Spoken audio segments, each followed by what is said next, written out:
Bung, ini sempat disinggung terkait pilkada di Jawa Timur yang Serikandi ini gimana, Bung? Ya Serikandi itu ada, tetapi saya menghargai mereka untuk bertanding. Tetapi buat saya hanya ibu Risma yang tidak terkait dengan oligarki. Hanya kubu apa?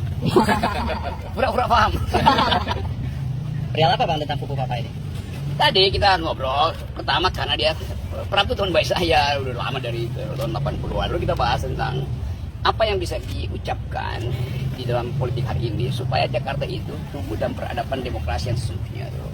Dan saya menginginkan supaya publik Jakarta mengerti bahwa ada kesulitan untuk meloloskan seorang karena kekuasaan masih memakai aparat.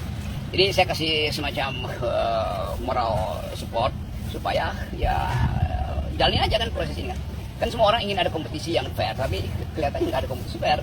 Jadi saya ingin bantu Pram supaya dimungkinkan dengan cara yang beradab pemilu besok itu tanpa ada intervensi itu.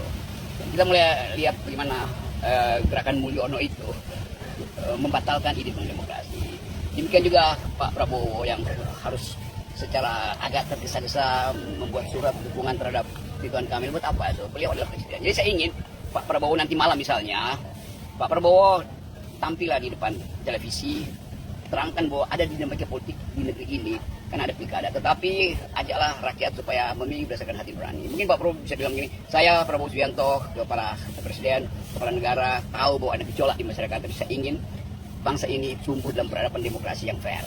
Dan itu yang harusnya terjadi besok pagi. Kan dengan kalimat itu kan Pak Prabowo mengembalikan kembali citra beliau sebagai statement, sebagai citizenship-nya, kenegarawanan beliau itu.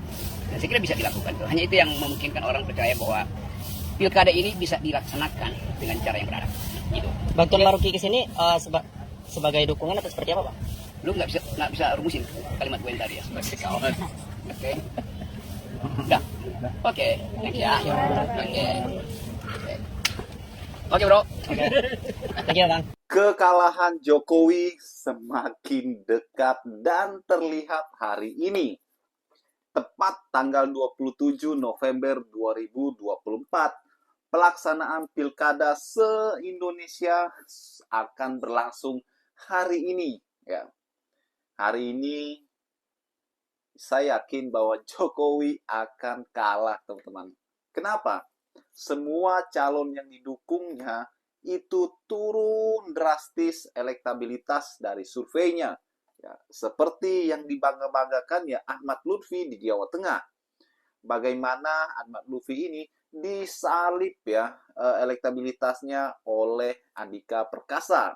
Ya, bahkan banyak yang mendukung Andika seperti kalangan bawah, teman-teman. Bahkan gerakan-gerakan yang anti Mulyono ini mereka tidak akan mengikuti perintah Mulyono, ya. Dan kalau kita lihat di Jakarta juga ya bagaimana Ridwan Kamil itu disalib elektabilitasnya oleh Pramono Anung dan Rano Karno. Persaingan di kedua provinsi ini, teman-teman, ya menjadi pusatnya Jokowi, ya.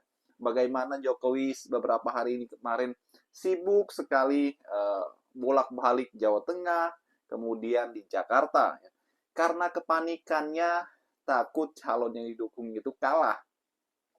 Dan kemarin Rocky Gerung sudah memberikan statement mendukung Pramono Anung dan Dul di Jakarta. Inilah yang membuat Jokowi ini semakin panik, ya.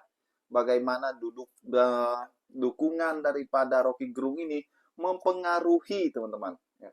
Mempengaruhi kemenangan daripada Pram dan Andika di Jateng. Bahkan Rocky Gerung ini juga mendukung Risma di Jawa Timur.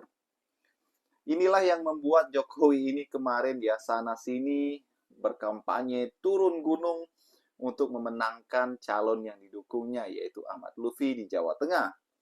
Ya, sama seperti PDI juga ya sedang memperjuangkan calonnya Andika Perkasa untuk menang.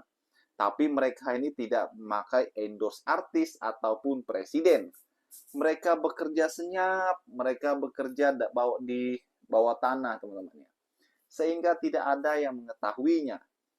Ya. akar rumpun daripada PDIP Perjuangan ini sangat kuat ya. Apalagi Jawa Tengah adalah basis dari PDI Perjuangan. Tanggal 27 November ini, saya yakin Andika Perkasa akan menang, Pram dan Dul akan menang di Jakarta, bahkan Risma di Jawa Timur. Bagaimana menurut kalian, teman-teman? Apakah kalian setuju? Komen di kolom komentar. Sampai jumpa lagi di video berikutnya. Salam.